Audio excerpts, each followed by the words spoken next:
Good morning, New Life. I don't know about you, but I woke up to look out at this ominous sky. I don't know if it's the Saharan dust cloud that's still with us or just what. And I just had the thought again that I heard multiple times over the weekend, and maybe you have too.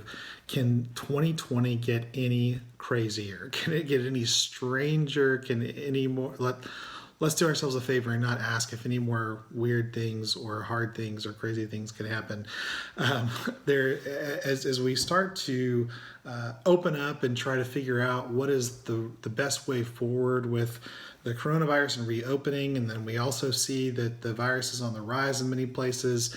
There just seems to be this rising tension that's been there the whole time, but even more so now, as there's some of us on one side of things that really are ready, just done with it. Okay, I'm just done with it. I want to get back to normal. I want to do this. I want to do that.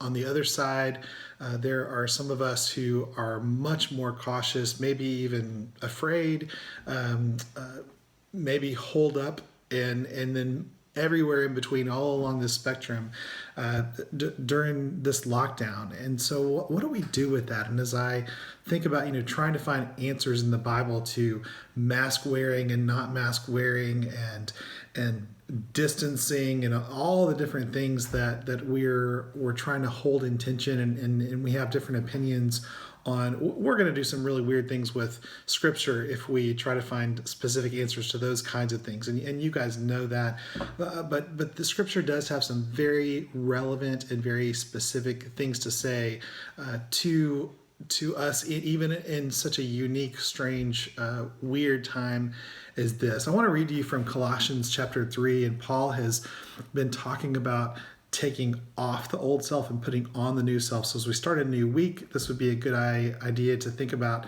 okay, yes, I'm going to get dressed to start the day, start the week. If you're staying home, if you're going out, whatever you're doing, just like we put our masks on when we're in a public situation, these are the things that he's saying to put on, specifically for those who follow Christ. So put on then as God's chosen ones, holy and beloved, compassionate hearts, kindness, humility, meekness, and patience. What great things, kind of house rules for believers that we can encourage each other with, and set the pace to treat each other. If we have different perspectives on some of the COVID related issues, if we're having trouble staying home and not doing all the things we want to do, or if we're having trouble just being fearful about what all the what ifs with the virus, what great things for us to keep in mind.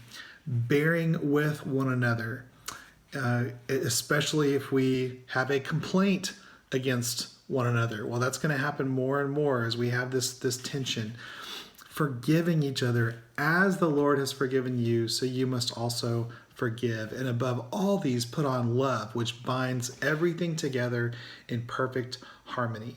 And we're not going to hit that perfectly this side of heaven, but it is something that we can strive toward, and we can stand out in the world with the way that we express our opinions, the way that we have conversations, and the way that we love each other, forgive each other, and bear with each other, even when it's difficult during this time. So let me just encourage you. Colossians 3, I just read verses 12 through 14, and that would be a good one to keep in mind during this coronavirus time. As we get dressed, let's put those things on and ask God for his help and his grace.